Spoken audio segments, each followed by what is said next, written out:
India in particular is, I believe, 145th in the world for life expectancy, and their diets are some of the highest plant-based diets.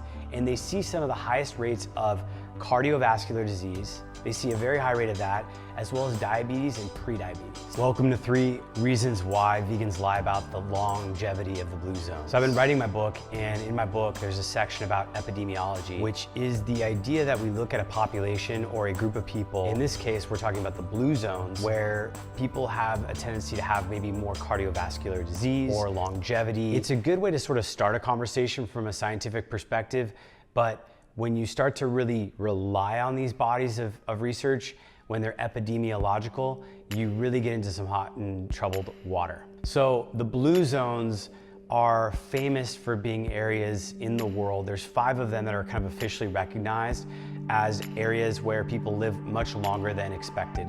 And Loma Linda, California is an area where that they see this. The average white male, for example, in Loma Linda will live about 7 years longer than the average white male in California, as an example.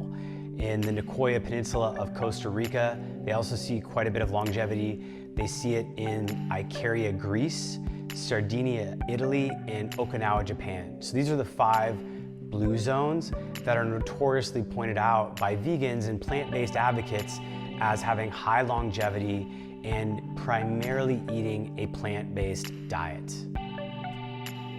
Now, there's a number of reasons why these things aren't accurate, why there are actual lies and fallacies around these things. There are quite a few people that look at the lifestyle factors of these societies and see a lot more sunshine, which we know for a fact is critical to supporting cardiovascular health and also to a whole other slew of healths and cancer prevention. But we don't know exactly all the mechanisms, and we're still learning everything. But we know that these environments tend to be warmer.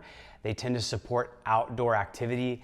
The societies tend to be more culturally connected from a social aspect. And there's a lot of other lifestyle factors that go into this variables. A lot of these societies are considered low or less smoking and tobacco use. They don't drink as much, and they're much more tightly knit. So epidemiology, this is kind of the first lie that I want to point out, is something that I kept hearing as I started to learn more and more about the carnivore diet and nutrition and science.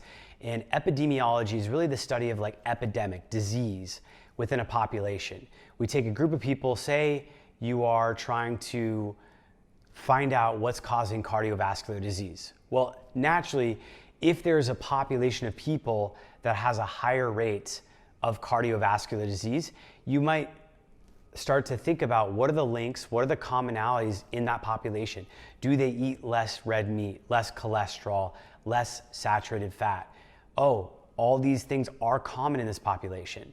So maybe that attributes to the actual reason why this is happening, the actual cause, not the correlation. But then there's challenges with this, because whenever you're searching for evidence to support an idea, you often are blinded by the contradictory evidence that's out there, and you're on a search for something. When you look for something in your room, and I tell you look in your room for everything that's red, well, you'll quickly scan the room and look for things that are red.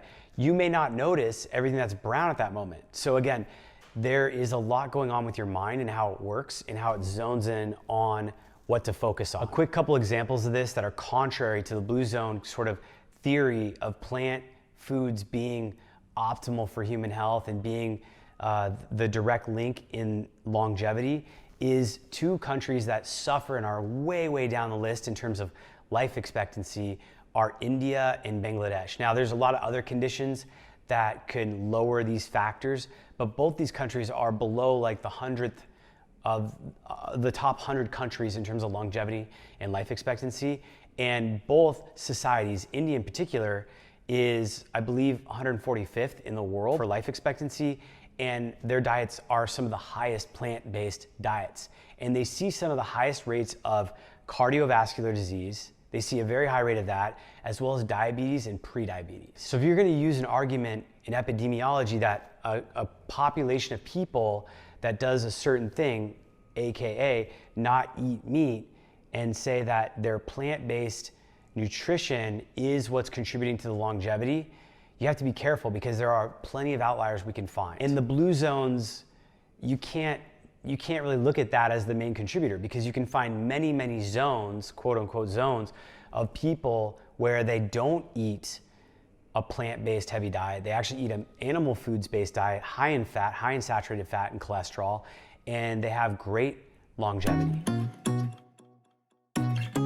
So lie number 2, I kind of wanted to jump on the concepts of I believe it's called the 7 studies that was done by Ancel Keys. Ancel Keys back in the 80s and 90s really popularized the idea that saturated fat, cholesterol, red meat were toxic to human beings, that you should not be eating these foods. The irony of this, again, and this goes back to the first lie of epidemiology, is that when you're searching for something, you become very blind to other things, and you really want to make sure you never believe something more than, say, 50%. You want to keep your mind open. You do not have the ability to really recognize your own blind spots and see what's going on.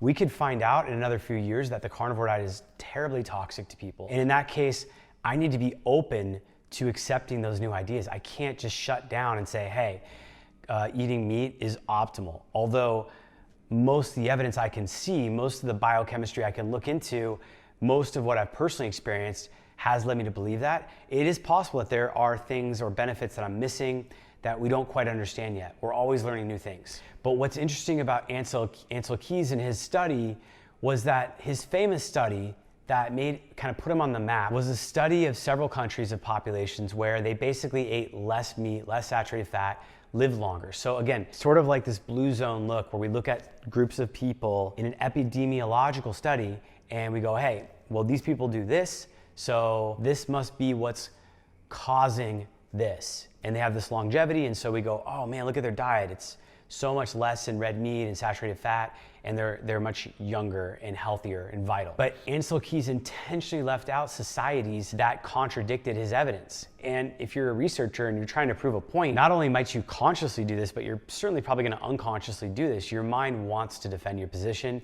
to show that you're right.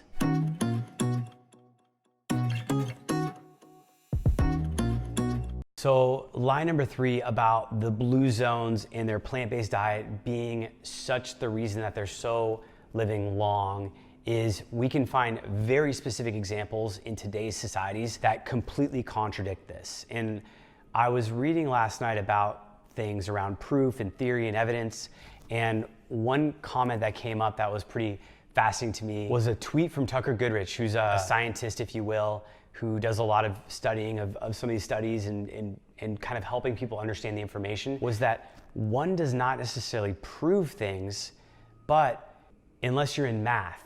So the only time you're really proving things is in your math, or you're doing some really random controlled studies where you're trying to really prove something.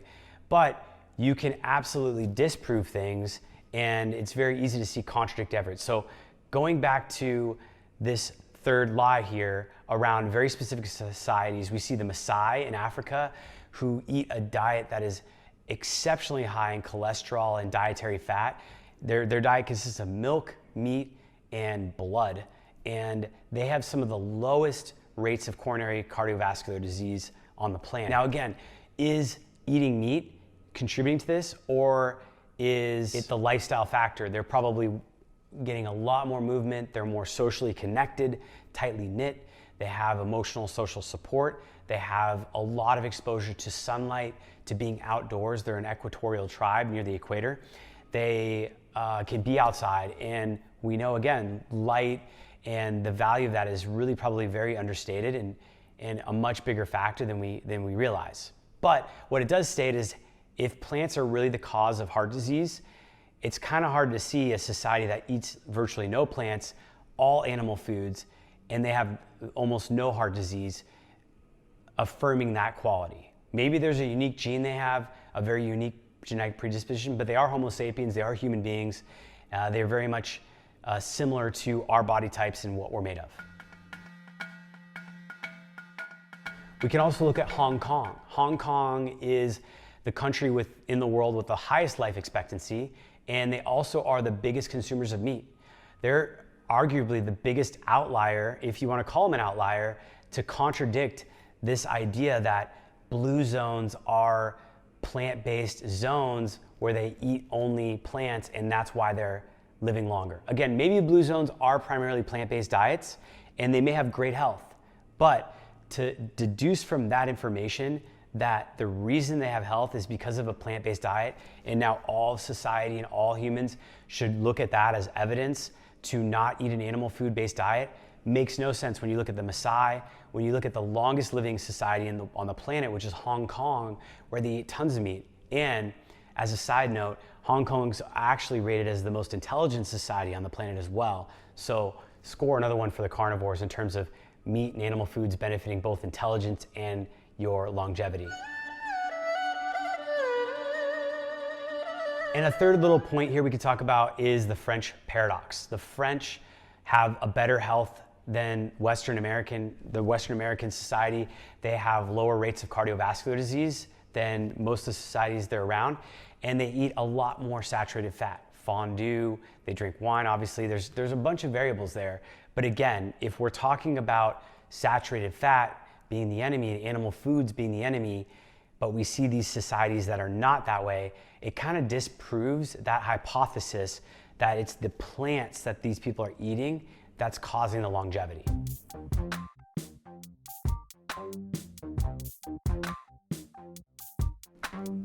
Another thing that I found fascinating is when you dig into the blue zones and you go deep into them, what you find is in regions like Icaria and Sardinia, where there are more hills and mountains, the subsets of populations within those blue zones that live up in the hills, they live in societies where you can grow, it's more difficult to grow crops. You can't really grow crops on hills. You have mountain goats, animals that can live in smaller land or more rough terrain, and they eat higher quantities of animal foods. And those subsets contradict this idea that blue zones are plant-based zones where they eat only plants and that's why they're living longer. Again, maybe blue zones are primarily plant-based diets and they may have great health, but to deduce from that information that the reason they have health is because of a plant-based diet, and now all society and all humans should look at that as evidence to not eat an animal food-based diet, makes no sense when you look at the MASAI, when you look at the longest living society on the planet, which is Hong Kong, where they eat tons of meat. So if you made it this far, thank you so much for watching. Please comment, like, share, subscribe. And if you're new to the channel, I thank you very much. There's a lot of other videos on here about the carnivore diet. My name's Carnivore Kurt. I am your host, and I put out videos twice a week. And until next time, keep crushing, and thank you so much for watching.